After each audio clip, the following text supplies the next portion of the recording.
والحمد لله رب العالمين والصلاة والسلام على أشرف الأنبياء والمرسلين سيدنا ونبينا وشفينا ومولانا محمد وآله وأصحابه أجمعين. ربنا تقبل منا إنك أنت السميع العليم وتب علينا إنك أنت التواب الرحيم.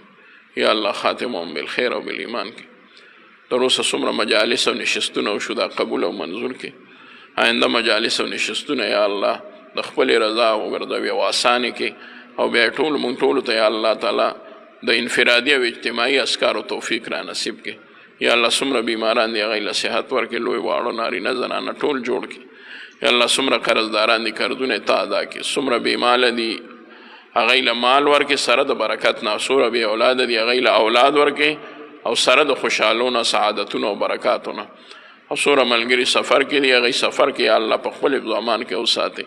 د څومره خلکو د حج داخلي شوي دي الله تعالی هغوی ته د حج د سفر آسان کې او رب کریمه هلته په احکام په صحیح طریقې سره ادا کې بیا یې د ټولو حجاجو نه قبول او منظور کې.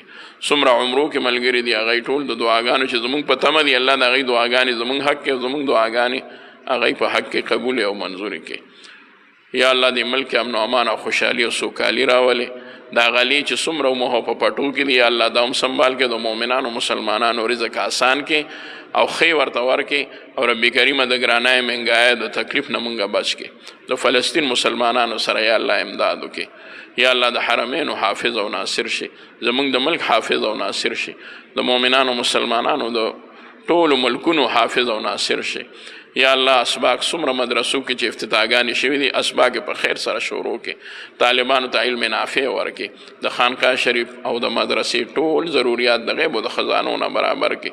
څومره زیر تعمیر منصوبې چې دي یا الله تعالی هغه پای تکمیل ته په احسن ترتیب سره ورسوله کې، او څومره چې ضرورتونه دي د غیب او د خزانو نه برابر کې.